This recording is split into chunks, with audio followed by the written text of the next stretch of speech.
बढ़ेंगे अगली खबर की ओर। अब बात करेंगे एक ऐसी खबर की जो कि आपकी जेब से जुड़ी हुई है।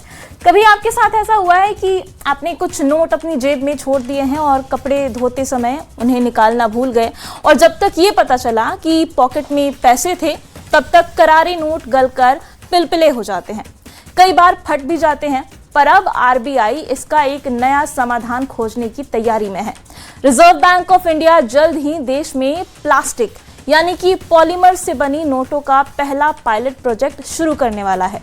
शुरुआती फेज में सबसे पहले छोटी वैल्यू के नोटों को इसके लिए टेस्टिंग किया जाएगा, और अगर टेस्टिंग पूरी तरह सफल रही तो आरबीआई साल 2027 तक देश में इन पॉलीमर नोटों का फुल स्केल लॉन्च शुरू कर सकता है। और इसके लिए ग्लोबल टेंडर जारी कर दिया गया है, और इसकी वजह से आम लोगों को भी काफ़ी आसानी होगी, क्योंकि जो कागज़ के नोट होते हैं वो कई बार गल जाते हैं, गंदे हो जाते हैं, फट जाते हैं।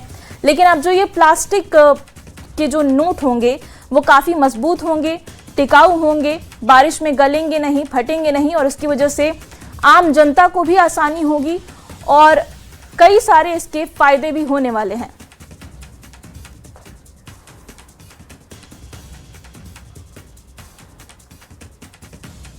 तो देखिए, नई करेंसी को लेकर के आरबीआई ने तैयारी शुरू कर ली है और इसको लेकर के अब ग्लोबल टेंडर भी जारी कर दिया गया है। और आइए अब खबर तो समझते हैं। आरबीआई यानी कि रिजर्व बैंक ऑफ इंडिया जल्द ही पॉलीमर बैंक नोट लाने की तैयारी कर रहा है। जल्द ही प्लास्टिक नोट भारत में लॉन्च किए जा सकते हैं।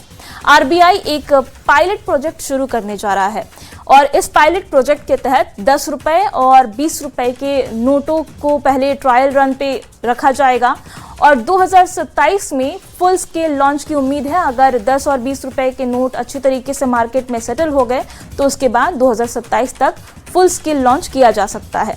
आरबीआई की नोट प्रिंटिंग यूनिट ने इसके लिए ग्लोबल टेंडर भी जारी कर दिया है।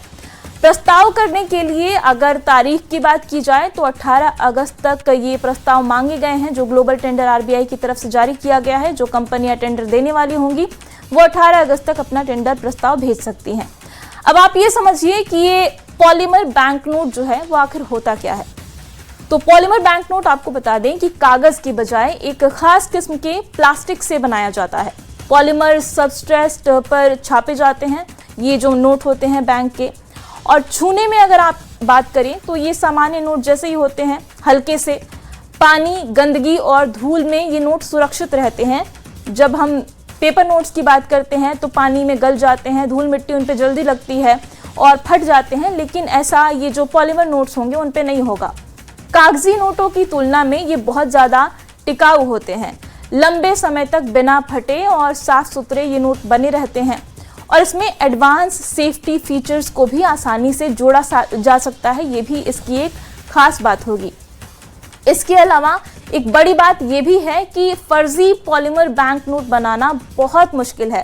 आपने देखा होगा भारत में लगातार खबरें आती हैं कि फर्जी नोट कहीं से बरामद हुए हैं, कहीं पकड़े गए हैं, और जो नोट होते हैं कागज़ के उसकी काफ़ी सारी मशीनें बन गई हैं जिसकी वजह से फर्जी नोट सर्कुलेशन में हैं। लेकिन अगर ये नोट आता है तो इसका फर्जी बैंक नोट बनाना बहुत मुश्किल हो जाएगा। पॉलीमर बैंक नोट छापने की कीमत भी शुरुआत में ज़्यादा होती है, इसकी वजह से इसको लेकर के आरबीआई ने अभी से ही तैयारी शुरू कर दी है। अब सवाल आपके मन में ये होगा कि अगर नए नोट आएंगे तो पुराने बैंक नोट का क्या होगा। तो घबराने की कोई ज़रूरत नहीं है।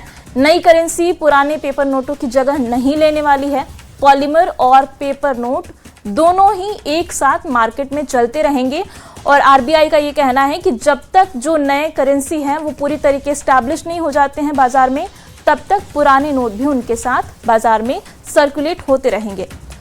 पॉलीमर बैंक नोट कहाँ कहाँ चलते हैं, अब ये भी सवाल होगा क्या भारत ये करने वाला पहला देश है। तो बिल्कुल नहीं, पहले से कई देशों में ये पॉलीमर नोट चल रहे हैं।